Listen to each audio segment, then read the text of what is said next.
Nako, etong si Pinky, tila yata pinagbibintangan si Senator Marcoleta dito sa maanumalyang korupsyon, no? At talagang dinidiin niya, iimbestigahan pa niya, no? Ang titindi ng mga to, no? Kay titindi ng mga to, no? Pati po si Percy po, si Percy Ngiwi, no? Talagang dinidiin nila si Senator Marcoleta. Ano ba nakain ng mga to, no? Bakit ba? Ito, atantin nga, marami naniniwala sa mga to. No? Hindi ko sinasabi na huwag kayong maniwala sa ibang sinasabi nila tungkol sa trabaho. Maniwala kayo. Pero dito sa sinasabi nilang flood control issue at iba pang korupsyon, naniniwala kayo? Imagine, sasabihan mo si Senator Marcoleta, iimbestigahan nila na umano'y iba pang korupsyon ni Marcoleta. Ibig mo palang sabihin, mas active ka kay Senator Marcoleta kaysa sa mismong korupsyon ng flood control issue? Ang tindi ng ugali ng mga pinky na to, pati ng iba pang kongresista. Di ba? Yan, mga kaibigan, yan sinasabi ko sa inyo. Di ba? Napupuno na sila ng kasinungalingan. At sa kanilang kasinungalingan, araw-araw, nasasanay na sila gumawa ng kasinungalingan diyan para lang mapagtakpan yung flood control issue at madiin yung nag-iimbestiga. Wala kasi iba nag-iimbestiga, si Senator Marcoleta lang eh. Alam mo ba't sinabi ni Pinky iimbestiga niya? Para matuwa amo niya na si Bongit. Para makita ng amo niya, pati yung asawa ni Bongit, makita, uy, wow, si Pinky nag-iimbestiga, tama yung ginagawa mo, kinakalaban mo, kinakampihan mo kami. Parang ganun ang ginagawa niya, yung pinamumukha niya sa lahat, at dinadamay niya ang taong bayan. No? Saka nakakita, ha? Sa tagal ni Senator Marcoleta, sa iglesia, walang sinisino-sino. Tandaan niyo yan. Ni ka mag-anak, natataka nga sila eh. Bakit ka mag-anak-anya ng iglesia tiniwalag? Ang una, anong pakialam mo? Una-una, di ka naman iglesia. Pangalawa, ba't ka concern sa iglesia? Binabatikos mo nga iglesia. Tapos pagdating sa pagtitiwalag sa loob ng iglesia, concern ka? Eh di si Satanas ka. Tama? Nanunukso ka. Di ba? Ganyan ginagawa yung Satanas eh, manukso eh. Di ba? Wala naman siya kinalaman doon sa sitwasyon na yon. Parang ganito, nakarinig ka ng kapitbahay mo nag-aaway. No? Nakikinig ka lang. Yung may pagkakataon na nangingialam ka, hoy, ba't mo inaaway siya? Ha, sino ka ba? Bakit ka nang bababae? Wala kang karapatang kahit kapitbahay mo. Di ba? Ito, relihiyon to eh. Pinakikialaman nila eh. Di ba? Ganun sila katuso. Hindi para sila mangialam, concern sila. Hindi sila concern. Gusto lang nila tibagin si Senator Marcoleta at yung mga sumusuporta sa kanya. Kasi dahil yung flood control, pinupunteriya ngayon ng iglesia at ni Marcoleta. Eh di ba ganyan sa EDSA? Ano sabi sa EDSA? Concern niya kami sa mga rally na pinsala ng iglesia ni Cristo. Paano naman yung kung talagang sa lingkod bayan kayo, kung talagang mahal nyo taong bayan, bakit kayo mag-rally apekto nyo taong bayan? Sir, sabi ko sa inyo, temporary lang nangyari dyan. Hindi yung permanent na damage sa taong bayan. 2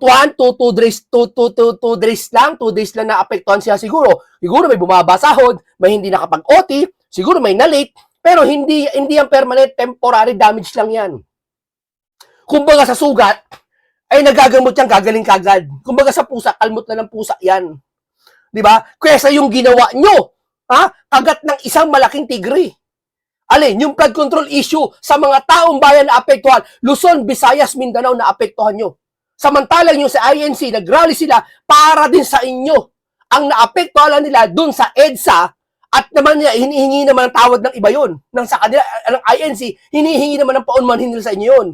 Dahil para sa inyo yung ginagawa na to. Pero yung sa inyo, na para sa inyo dapat na mapunta yung flood control, hindi binigay sa inyo ng gobyernong ito. Bagkus, pinagtatakpan nila ang lahat ng issue na to. At isinisisi dun sa mga tao nag-iimbestiga. Katulad ni Senator Marcoleta, katulad ng INC, at katulad pa ng iba. Hindi to usapan DDS hindi to usapan BBM, at hindi to usapan na Pinklawan. Dito ko usapan, dito ay katotohanan. Etong Pinky na to, sinasabi niya, iimbestiga niya si Senator Rodante Marcoleta. Ano kinurakot niya? Iimbestiga may 500 million na insertion daw ni Cabral? Siya lang may sabi nun. Sa lahat ng babasahin, sa lahat ng investigasyon, hindi lumabas yun. Siya lang ang may sabi nun. Di sana, kung mas mabigat yung 500 million na dapat niya panagutan, dapat yun nalang ikinaso sa kanya, hindi yung plunder na kasinungalingan.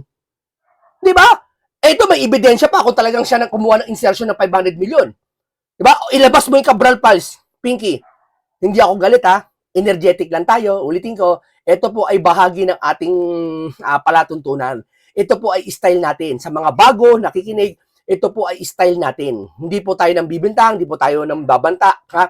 Tayo ay pinupuna lang natin sila sa kanilang mga maling ginagawa at marami na naniniwalang sambayan ng Pilipino. At baka may mailigaw sila. Ang nakakatakot, maraming mapaniwalain. Baka mailigaw nila. Di ba? Ang linaw-linaw. Hindi ko sinasabi na wag niyong paniwalaan si Pinky. Wala nun. Paniwalaan nyo sa trabaho, sa etc. etc. Marami akong bagay na pwedeng paniwalaan sa kanya. Pero yung sinasabi niyang korupsyon na iimbestigan kay Marcoleta, hindi ako naniniwala. Pati kay Percy. Ito, imagine mo etong Percy na to, ang sabi niya ganito. Tingnan natin kung tutuparin ni Senator Marcoleta ang pangako niyang harapin ang mga kaso at hindi matatago kung sakaling arestuhin. Gigil na gigil eh. Gigil na gigil siya. Bakit? Kasi alam niya si Marcoleta nagtatanggol kay Sara. Di ba? Nagtatanggol. Di ba? May sasabi pang vlogger eh. Baka yan ay si Marcoleta ba't di niya bakit daw ang INC sa kasi Marcoleta, kung transparency kayo, bakit di nyo sinisigaw si Sara na lustay, panagutin si Sara? Teka muna, ano ba si Sara ngayon? Hindi ba napapanagot na si Sara ngayon? Asan ba si Sara ngayon? Di ba nasa trial na? Nasa impeachment trial na? Nasa proseso na? Ha? Ang flood control ba nasa proseso na? Ha? Wala! Wala! Meron is 10%. Kasi may Bryce Hernandez in fairness. May Diskaya na kulong, in fairness. May mga district engineer, in fairness. Tapos yung iba, dapat 30%, 10% lang ibibigay natin. Bakit? Kasi ginawang state witness nila. Kapag sila, tatlong tao pa na may sangkot sa flood control, pwede nilang gawing state witness. Pag si Senator Marcoleta ginawang state witness si Diskaya, sasabihin nila kakampi nila si Diskaya. Pero pag sila naman, ginawa nilang state witness, yung kanilang gusto gawing state witness, wala. Okay lang, wala masisilip sila. Yeah? Bakit sasabihin ng INC sa rally na panagutin si Sara? Nananagot na nga si Sara ngayon. Andiyan na sa HOR. Bukas yata may hearing, may ganyan, etc. May impeachment trial na, lahat na. Nasa proseso na. Yung flood control ang pinupush, pwede naman pagsabayin. Di ba sabi ng isang vlogger dyan na mataba? No, akala mo pagkagaling-galing? Di ba? Titira ang INC, wala daw, anya ang rally, walang kinakatakutan. Hindi pala dapat katakutan kasi wala nangyari. Bakit? Sino ba sabi katakutan nyo ang rally? Di gaya din sa bunganga mo na dapat katakutan ng INC. Wala naman sinabi. Ang rally na yan, panawagan yan. Yan ay nakikiusap. Sabi niya kung isang tao sa'yo, halimbawa, nakiusap sa'yo, hindi mo pagbibigyan? Pagbibigyan mo isang tao. Pero once na ang isang tao at marami na, sambayan na at ang buong bayan na nakikiusap sa'yo, na dapat transparency, hindi mo pakikinggan? Sasabihin mo na nanakot? Ha? Anong klaseng katuwiran yun? Di ba mga kababayan? Yung ba ang pananaw mo kapag ang isang mga nagrarally, isang grupo ay marami at higit doon sa nakikita mong mas marami sa iba na kumpara sa iba, sa mga ibang pinklawan, sasabihin mo ba sa INC na nanakot sila? Siguro may mga nasusumpungan ka ng individual na nananakot. At ibang individual na INC, hindi lang INC, Katoliko, Bornagya, iba pa, na nagkakaroon ng sakit na pananalita. Yun is tao lang. Nakakapagsalita siya. Sabi ko nga huwag mong isisisi yung kasalanan ng isang tao dun sa kabuuan ng kanyang grupo. Halimbawa, tayo ba? Isang grupo tayo dito. Halimbawa, may bago tayong reliyon. Halimbawa, ang reliyon natin is Jesus is Savior. Religion mo, Jesus is Savior. 100 kayo. Kapag ba sa 100 na yun, nagkasala ang isa, lahat ng 100 kasalanan ng isa? Kasalanan ng 100 yung ginawa ng isa? Hindi! Kapag ba yung isang member ng Jesus is Savior, halimbawa, nakagawa ng pagkakasala at pwede siyang makulong, lahat ba ng member makukulong? Hindi naman yun lang tao nagkasala. Dapat yun lang yung tao nagkasala, doon mo lang siya usigin. Ay hindi. Sa INC, nakita nila yung motor ng mama, kinuha daw yung susi. Yung INC member ata nakapagsalita ng masakit dun sa motor, sasabihin nila, ang Iglesia ni Cristo ganyan yan. Ba't mo idadamay lahat ng Iglesia ni Cristo? Kakulangan niya ng kaisipan. Tapos sasabihin mo magaling ka, content creator kang galing-galing mo, dyan pala, lagapa ka na. Di ba? Eto, anong ginawa sa inyo si Senator Dante Marcoleta, Percy? Anong ginawa sa inyo si Senator Marcoleta? Bakit hindi ka pumarehas? Hindi, okay lang Wala naman siyang, hindi naman masakit yung pero masakit pala yung sinabi niya. Tignan natin kung tutupan ni Senator Marcoleta ang pangako niyang harapin. Parang gusto talaga niya, maano si Senator Marcoleta, madiin Diba? Lalo si Pinky, nakaka-high blood. Diba? Kukorupsyon niya, iimbestigahan. Siya lang nagsasabi noon. Walang iba na kapag sasabi no, kahit ombudsman, hindi sinabi yon na may 500 insertion siya. Si Pinky lang yon. Gawa-gawa lang niya lang yon para matuwa yung mag-asawang amo niya. Para matuwa sa kanya. Sa bagay, ilang taon na ba yung Pinky na yun? 78 years old? Pag 78 years old kasi, dati kasi ganito yan eh. Si Pinky talaga is commander yan. Commander yan. Ibig sabihin ng commander, nagagawa niya magpasunod ng maraming tao dahil sa kanyang talinong taglay. Yung mga edad niyang 40, 50, 60. Nung tumanda na, totoo yung sinabi ng mga matatanda, may tumatanda palang paurong kung saan ginugobyerno siya ngayon ng kanyang amo na dapat siya ang superior. Bakit? Una-una sa edad pa lang, mas matanda ka kay Bongit. Pangalawa sa experience, mas marami ka experience, naging PNP chief ka. Naging senador ka. Si Bongit, naging senador na naman, governor eh. Mas lamang ka kung tutusin. Naging presidente lang ngayon si Bongit. Nagpaalipin ka na? Nagpaano ka na? Nagpaano ka na sa kanya? Nagpa-under ka na sa kanya? Dapat hindi ka nagpapa-under, lalo na public servant ka. Parehas kayong public servant. Tama? Anong ginawa mo? Sumisip-sip ka para lang si Senator Marcoleta madiin, para mapatunayan mo sa kanila, loyal ka sa kanila. Kunwari pa, may mga sundalo ngayon, nasa kapulisan, nasa kababaan, na masama ang loob. Kunwari lang niya sinasabi yon para ma-call up yung mga pulis, mapagalitan. Para mapagalitan ng taas, baka sa inyo may mga traidor na, huwag niyong subukan. Ginagano lang ni Pinky yun. Ahas eh. Ano ba yung ahas? Si Satanas eh. Sino ba si Satanas? Mahilig manukso. Mahilig mag-imbento ng kasinungalingan para lang yung kabutihan, hindi mangibabaw. Tama, mali. Di ba? Yan ang ginagawa nila ngayon eh. Di ba? Ang tindi na tong mamang ito. Matindi tong mamang ito. Kapag ginasuhan, hinarap, hindi hinaharapan ang EDSA at inaabala ang taong bayan. Sir, hindi po inaabala ang taong bayan, sir. Temporary lang yan. Huwag kayong OA. Yung ginagawang flood control issue, laking abala nun. Permanent yon, yung abala na yon. Sir, anong katunayan? Kahit maayos man yung mga drainage system natin, na kahit maisoli man yung pera at ayusin yung drainage system natin, damage na yon sa atin, permanent sa ating sambayan ng Pilipinas. Bakit? May mga namatay na sa baha, may mga nawala ng bahay, may mga negosyo nagsara na, at may mga trabaho nawala na. Permanent damage po yun. Yung ginawa sa INC na rally, temporary damage lang yan. Kinabukasan, wala na yan. Babalik na yan. At ang kagandahan pa niyan, na paglaban ang sambayan ng Pilipino. Pero itong mga to, ayaw nila ipaglaban ang sambayan ng Pilipino. Hindi sa paraan pagsasabi nun, hindi sa paraan pagsasabi na ayaw nila, sa paraan ng pagkilos nila, yun ang masama. Sabi nga nila di ba yun ang magsalita ka, wag lang sa gawa. Ay hindi, ginawa na nila eh. Di ba? Hindi na niya sinasabi, ginagawa nila, alin yun? Yung pagtatakip sa dapat hindi pagtakpan. Di ho ba? Ngayon, ito. Dito tayo kay Mike Defensor. At dito ay talakay natin yung sa rally at sa hindi pa nakakarinig. At mas maganda kasi mas maganda po kasi sa isang balita at lalo na mahalaga ang sinasabi, dapat natin mapakinggan ng ilang beses. Kasi minsan sa pakikinig ng isang beses, nanguhusga tayo eh. Ano yun?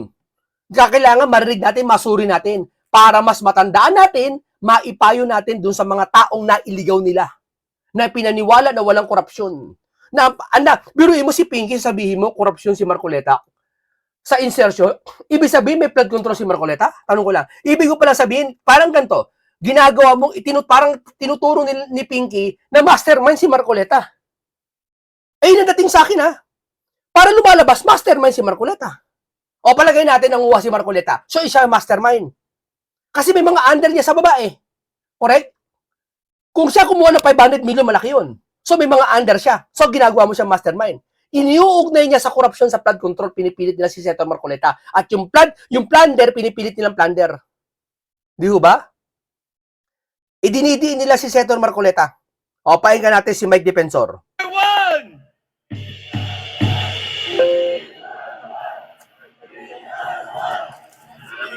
Mabuhay ang mga kapatid sa Iglesia ni Cristo!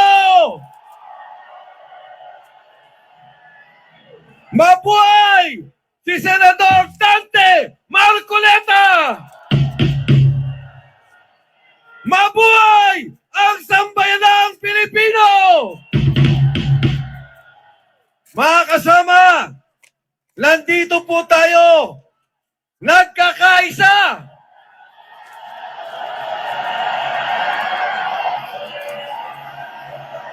Ayan na, kawayan po natin sila.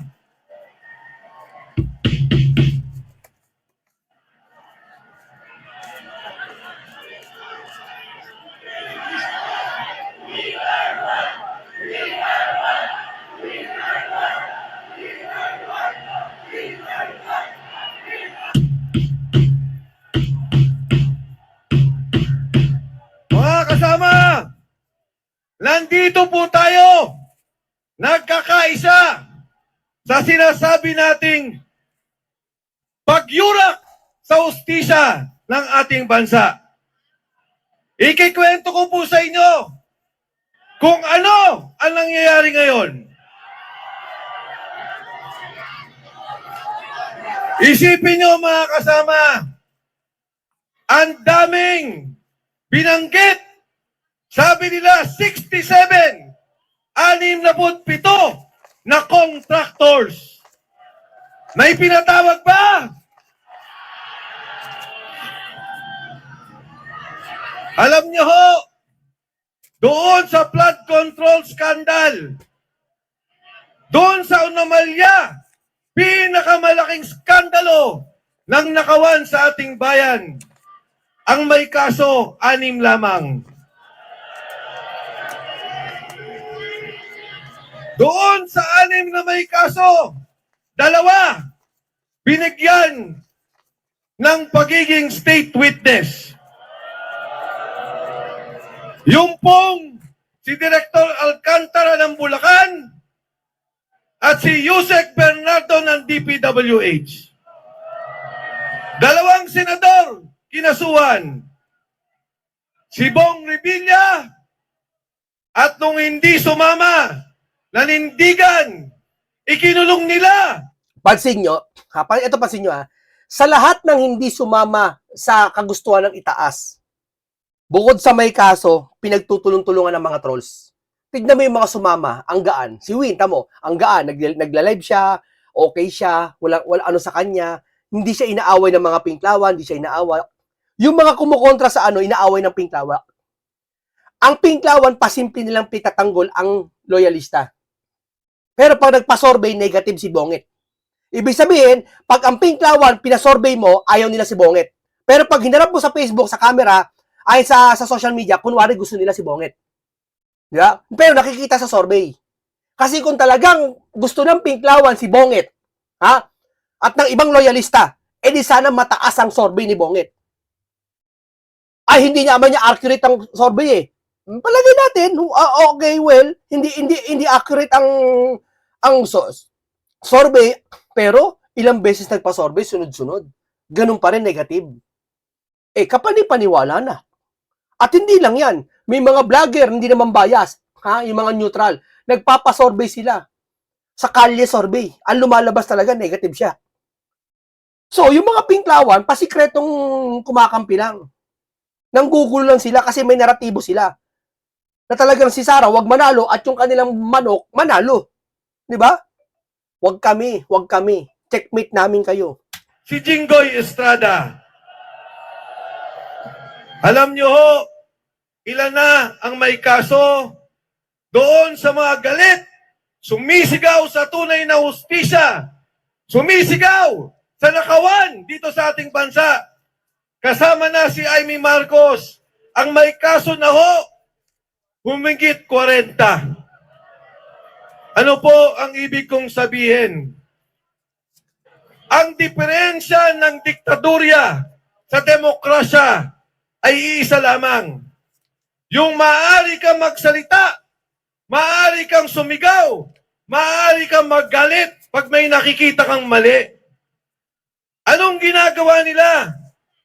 Doon sa mga galit, doon sa mga sumisigaw, tayo, ang buong sambayanan, ang kinakasuhan at kinukulong. Yung mga totoong nagnakaw, mali-mali ang pera, Bilyon-bilyon! Hmm. Trilyon-trilyon! May protection! Anya, iniimbestigahan naman yan eh.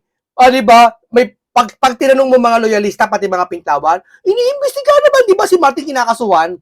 Malakas loob niya magsabi kasi ngayon na lang yun. Wala pang isang buwan, ngayon na lang yung kumikilo sila. Huwag nyo kami linlangin. Huwag nyo kami linlangin. At pinoproteksyonan nila, walang kaso, nakalaya, pati ang pera, malayang inabas na sa ating bansang Pilipinas. Hintayin nyo rest back ni Senator Marcoleta. Hintayin nyo. Oh, di ba? INC nagsalita, di ba? May babala ang INC. Ano yung babala nila? Kahit makulong si Senator Marcoleta, hindi sila titigil. Panagutin ang korupsyon na yan. Di ba? Tandaan nyo, INC kahit mawala na kayo, mawala na ang gobyernong ito, nandiyan pa rin ang INC. Ang INC na nanatiling nandiyan yan. 2 years na lang yung mga ilang senador dyan at presidente, ang INC na nanatili yan. Nandiyan yan. Tandaan nyo yan. Mapapanagot, mahahabol kayo. Ikukulong kayo kahit sa mundo kayong pumunta. Kung gusto nyo pumunta kayo doon sa planetang iba. Pero pananagutin kayo, hahabulin kayo kahit saan kayo pumunta. Na makapangyarihan ng INC kahit sa Canada, makapangyarihan niya. Hindi naman totally, makapangyarihan. Ibig sabihin, may power sila. Pati sa US, ginaganito nyo dito, sino ka? Yung kalululuhan mo, hindi pa pinapanganak, may INC na. Tapos sasabihin mo, ang INC nagmula sa gera, 1914. Diyan nagsimula sa mga date na yan. Tapos sabihin mo, kaya mo pabagsakin? Gagawin mo? Ano ka nagpapatawa? Nagkaroon ka na ng social media sa account? Marunong ka lang malayang pananalita? Nagaganyan-ganyan ka na? Sabihin mo, pabagsakin mo INC? Isang malaking katatawanan ang kapagkatao niyan. Isang malaking katatawanan yung pecha sabi nila. Ito hong nangyari. Ngayong gabi lamang, tumawag po ang aking abogado. Ang sabi,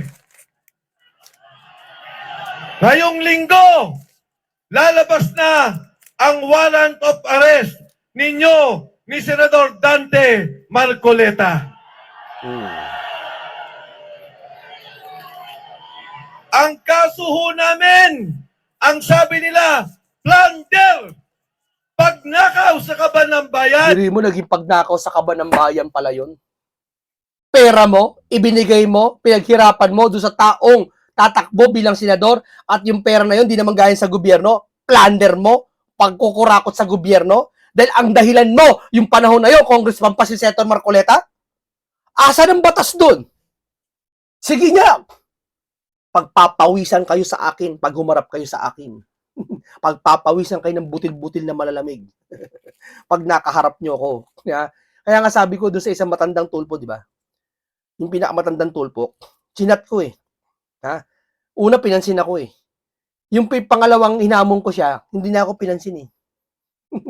Di ba? Sabi ko, live tayo. Sa Luneta, kung gusto mo, o kaya live tayo sa social media. Paglaban mo yung paglalaban mo. Patutunayan ko sa'yo mali ka. Hindi na sumagot eh. Di ba? Alam nyo, ang nangyari po dyan, noong eleksyon, tumulong kami kay Dante Marcoleta para maging senador ng ating republika. Nangyari ang pagtulong noong Enero. Kaya po tinawag yan na donation. Pera po naming pribado, 3 kaming magkakaibigan, tumulong kay Dante Marcoleta. Paano naging plunder yun? Nasaan ang perang ninakaw? Anong pabor ang hiningi? Walang pabor hiningi. May pabor bang hiningi? Ikaan niya, nag-invento ng 18 Marines. Pinaboran ni Marcoleta daw, iharap yung 18 Marines. Yun ang pabor. Bakit? Kanya ba 18 Marines? Tao ni Saldi yun eh. Kanya ba? Saka hindi pabor yun. Imbahagi yun ng investigasyon. Kahit wala si may defensor, kahit wala si Senator Marcoleta, lalabas yun. Dahil tao ni Saldi yun. Sige niya, hanapan mo ng butas. Saan humingi ng pabor si Marcoleta, huwag ka mag-alala, Mike ha, pag ako nanalo, eto ka, may posisyon ka sa gobyerno. Pag ako naging vice president, may ganun ba? Wala pa nga vice president eh. Di ba? Wala pa nga, hindi pwedeng kasuhan yung mangyayari pa lang sa future eh. O, pag senador, ang ginawa ni Boying, kinasuhan si Senator Marcoleta sa bagay na hindi pa ginagawa. Sa madaling salita, ako, lalabas pala ng bahay, kinasuhan muna ako ng trespassing. Kinasuhan muna ako ng jaywalking. Kasi sinabi mo sa akin, tatawid ako doon sa kanto na yon. Kahit di pa naman nangyayari. Ganun po ang nangyari. Pinuntahan ako, kinasuhan ako. Sir, may kaso ka. Ano yun? Jaywalking. Ha? Hindi ako lumalabas ng bahay. Hindi, mamaya tatawid ka eh. Mamaya mag-jaywalking ka eh. Ganong ginawa nila Boying. Eh hindi, plunder yan kasi may pangako ka eh. Wala pa nga eh. Nagkamali kayo, dapat inabangan nyo. Kung meron si Senator Marcoleta ang pabon na hiningi kay Mike, dapat inabangan nyo na lang kung meron. O kaya pinainan nyo na lang si Senator Marcoleta. Pinakagat nyo na lang sa patibong nyo. Kaso hindi eh. Nagmamadali kayo kasi si Senator Marcoleta nagmamadaling imbestigahan yung flood control issue. Isipin nyo, dahil sa pagtulong sa isang taong may paninindigan na kasama ko sa Kongreso, kasama ko nakipaglaban sa maraming bagay, ang pagbaba ng presyo ng kuryente, pagbaba ng presyo ng tubig, kasama ko si Dante Marcoleta. Kaya ako tumulong para maging siya senador ng ating Republika ng Pilipinas. Dante Marcoleta para magsilbi sa ating bayan. At hindi naman po ako nagkamali. Nakita nyo naman ang ginagawa niya ngayon sa Senado. Oo. Kita mo si Pinky? Halos ituro siyang mastermind. Oo. Di ba pagturo ng mastermind, wala siyang binabanggit na mastermind si Senator Marcoleta. Pero sa kanyang ginagawang investigasyon at hindi iniimbestigahan yung iba, eh di lumalabas, mastermind si Marcoleta. Yun ang pangunawa namin ha. Di ba? Nakita nyo, pilit niyang ilalabas ang katotohanan. Nakita nyo, pilit niya at gusto niya may kulong Tama. ang mga nagnakaw sa ating bayan. Isipin nyo mga kasama, ang mga senador, pag tiningnan nyo sa COMELEC ang statement of contribution, mga tumulong sa kanila, wala sa kalingkingan ang pera ni Dante Marcoleta. Ang ginastos sa kampanya, wala sa kalingkingan ng pera na ginastos nila at tumulong sa kanila. Bakit? Yung ibang senador na daang milyon, hindi nyo imbestigahan. Nandun din naman, tulong din naman, election din naman. Pero bakit si Dante Marcoleta? Bakit si Mike Defensor? Gusto nyong ikulong para tumahimik, wala na magsalita sa nakawan sa ating bansa at kalimutan na ang flood control scandal. Oh, yun ang gusto nila eh. Di ba si Erich nagpahiwatig na, move on na. Hindi, ayaw niya mag-move on. Ayaw talaga niya, masama sa loob niya. Kilala namin ang mga tulpo. Alam namin mga puso niyo mga tulpo. Hindi naman talaga kayo masasama eh. Alam namin kayo, matagal namin kayo nakasama sa mga programa niyo. Sinubaybayan namin kayong taon. At alam namin hindi kayo sisinungaling. Ginagawa niyo lang yan kasi takot kayo mapag-initan ng administrasyon. Yung sinasabi mo move on na, labag sa kalooban mo yan, Erwin, alam namin. Kaya mo sinasabi yan para marinig lang ni Bongit. Di ba? Nakikita naman eh, sa kilos na gawa. Parehong kaso. Ayoko na banggitin ang mga pangalan ng mga senador dahil kaibigan ko rin naman. Pero pareho. Kahit kaibigan ko yan. Itatakwil kita pag ang taong bayan na. At ito, hindi nyo pitatakpan nyo. Bakit yung tulong sa kanila legal? Pwede. Kay Dante Marcoleta, hindi ka pwedeng tumulong. Sasabihin nila, hindi kasi dineclare kasi sa SOSE, dineclare nila. Eh, absulto nga sa SOSE si Marcoleta eh. Palagay mo, dineclare, no? Wala naman sa batas sa SOSE, sa COMELEC, na nagsasabi may kasalanan si Senator Marcoleta. Eh, di sana dun pa lang sa COMELEC, okay na. May kaso na. Eh, wala nga eh. Ang mahirap pa nun, hindi naman pera ng gobyerno yon, pera ng private yon, pinagpipilitan nyo. At ang mahirap nito, may naniniwala. Di ba sabi ko nga doon sabi ko, paborito kong linya ulit sasabitin ko ako. May sasabungan, may nagdala ng pato. Maintindihan mo pag nagdala ng pato sa sabungan baka may sira lang pag-iisip Di ba? Ang masama, may pumusta sa pato. Di ba? Ang masama. Talo tuloy.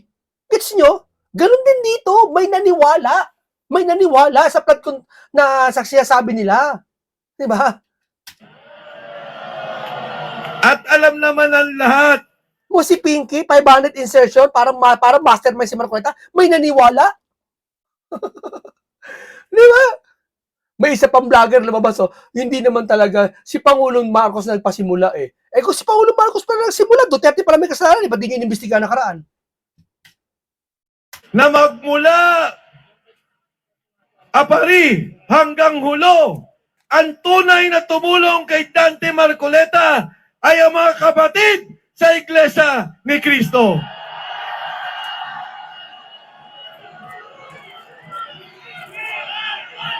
We are one!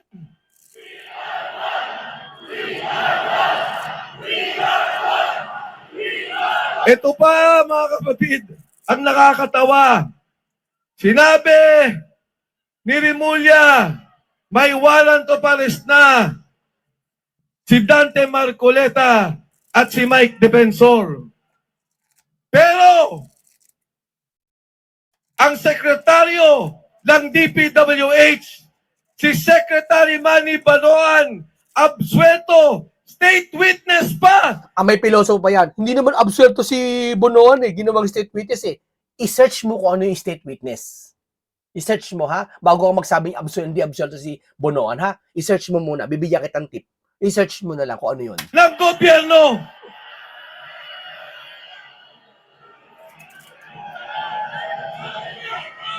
Ang ahensya na pinaka-corrupt, ang ahensya na naglustay ng bilyon-bilyon, trilyon-trilyon, ang pinuno nila, absuelto sa kaso. INC, may buwelta sa inyo. Ang buwelta ng INC, di ba sinabi na nga ng INC, kahit na makulong si Senator Marcoleta, pagpapatuloy nila ang kanilang sinasabi na dapat panagutin ang mga may sala.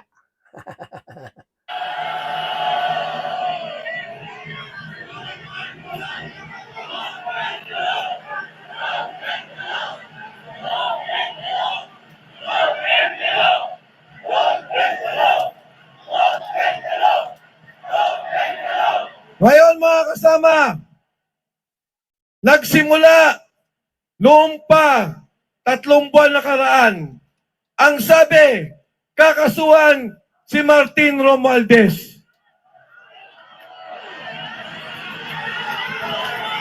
Ang sabi ni Gutesa, nagdadala sila 3 beses isang linggo. Mali-mali ang pera, 1 bilyon kada delivery sa bahay ni Martin Romualdez. Sipin mo pinapatahimik si Marcoleta, pinapatahimik lahat, habang si Martin absuelto na. Wala daw kaso wala daw makita. Pati kay Joel, wala daw, nakulangan daw. Iba na. Sabi 1 trilyon, wala nagnakaw. Tapos tinuturo nila mga Duterte. Tapos ayaw nila imbestigahan ng Duterte. So ibig sabihin, gusto nilang kalimutan ng tao. Kung Duterte pala ang may kasalanan, ba't di mo imbestigahan? Di ba?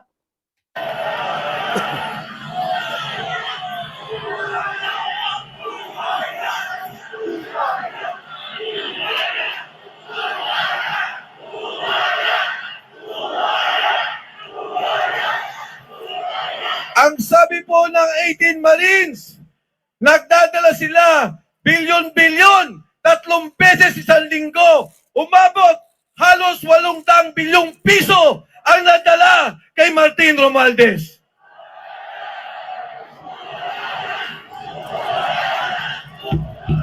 May kaso ba? May kinulong ba? Si Dante Marcoleta nagsasalita, nag-iimbestiga, ikukulong nila. Si Martin Romualdez, laya, pati pera niya, gumagalaw na palabas ng ating bansa. Yung mga sinabi yung senador, Senator Joel Villanueva, Senator Chis Escudero,